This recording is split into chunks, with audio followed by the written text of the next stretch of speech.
Hello, everybody out there in YouTube land, and welcome to DC Fans United. So, we got some more interesting CW news for you guys. It looks like they're going to be doing another one of their big crossover events. They've been doing more and more of these, which honestly makes a lot of sense. They have all the actors there, they all work on these different shows, and they're all in the same universe, and why not cross them over? So, one of the more recent ones we had was Crisis on Earth X. I talked about that a little bit ago.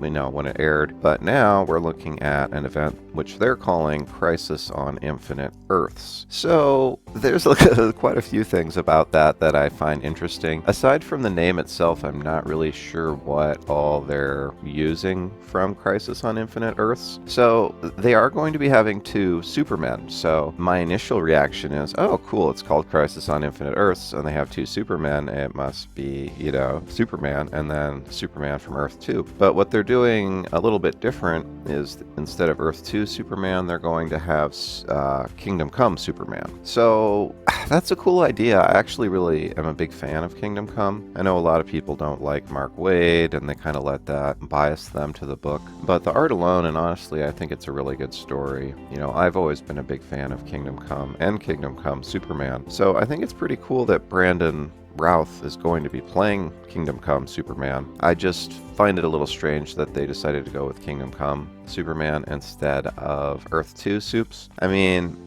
some people are thinking it's a more identifiable shield. The S he's going to be wearing is the Kingdom Come S. Instead of just having two Supermen and one kind of, has gray streaks in his hair is really the main difference. He's older looking. It's kind of the same idea though, because Kingdom Come was always it's an alternate Earth, but it's also kind of an older Golden Age style, especially the older heroes like Superman and Wonder Woman. So it's essentially Brandon Routh is the old Superman, although he's from another Earth, and Tyler Hoechlin is going to be playing the Superman that we are used to from Supergirl. So we don't know a ton of details about how many Earths are involved or anything else, or what the story is going to involve. This is another thing that's weird to me, is they've already had the Monitor. They had him in their Crisis on Earth X crossover. So I don't know if he's going to be if he's going to still play his pivotal role in this story.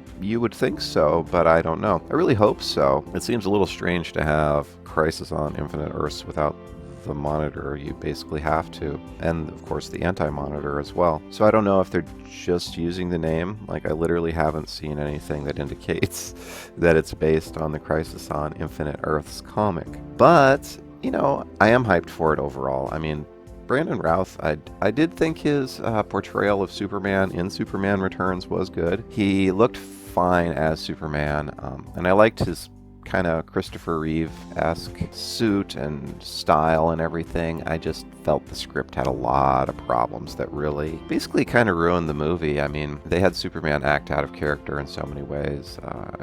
It kind of fell apart for me, so it's really too bad. But I did think that he made a good Superman, and it's nice to see him get to play Superman again. So also, it would have been nice, though, I wish they could have gotten Dean Cain, and maybe Tom Welling, too. I mean, I'm a big Dean Cain fan. I grew up on the Lois and Clark, The New Adventures of Superman. So, to me, Dean Cain was kind of Superman growing up. That and Christopher Reeve, of course, from the movies. But, the more the better. So, they could get several at least, right? So you've got Tyler Hoechlin and Brandon Routh, who's, a lot of people are like, but he's already playing the Atom. It's like, dude, that's why he's available, because he already works for the CW. Like, they just have to be like, okay, take off your Atom costume and put on the Superman costume. So that was kind of a gimme. So they should have those two, and then Dean Cain, and then Tom Welling, and then who else could they get? I'm not sure who else, but it's not like they can get Henry Cavill.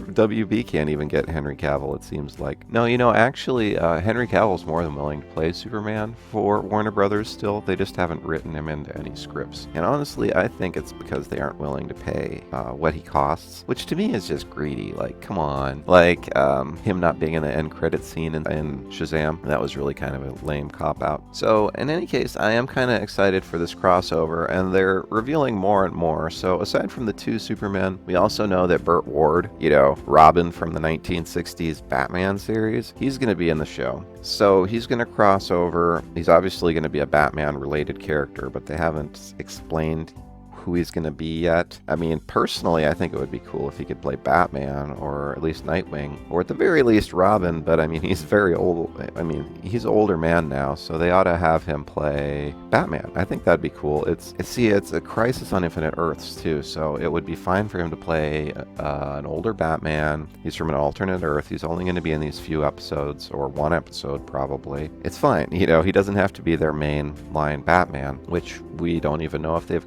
cast a regular recurring Batman. We know we've got a Batwoman, and an interesting thing too, aside from Alice, which we know from the pilot episode, we also know it looks like they revealed at San Diego Comic-Con they're going to try and have Hush be a villain on her show as well. So there's a lot of stuff going on at CW right now. It's really kind of interesting to me. I just wish if they were going to use the titles from the comics, they would pull a little bit more from the source material. I really hope they use Monitor. I thought he looked amazing, to be honest, in the Crisis on Earth X story. Like, he looks just like the guy from the comics, so they know what they're referencing, so I'm not sure why they don't include more. I mean, Crisis on Infinite Earths, as far as the comic itself, to actually include all that into something like a TV show would not be possible. The scope and scale is ridiculous, but, you know, simple things like you have two Supermen, maybe use the two Supermen that are in the comic book. Like, that's not hard. I mean, that's basic stuff, but I don't know. I never understand the creative changes they do in movies and TV shows. Like, I know this is off topic, but like in the Shining movie, the older one, they changed the room numbers and like weird little things that are different from the book. Like, what's the point of changing the room number? And like, the room number was repeated a bunch of times in the book too, so it's really jarring when you read the book and then watch the movie and the room numbers are different. You're like, why change that? It's such a little thing. Oh, I actually remember now. I think it's like Stanley Kubrick wanted the numbers to reference some stuff, and it's just like, dude, why you gotta make this about yourself? Just make it about the source material. I don't know.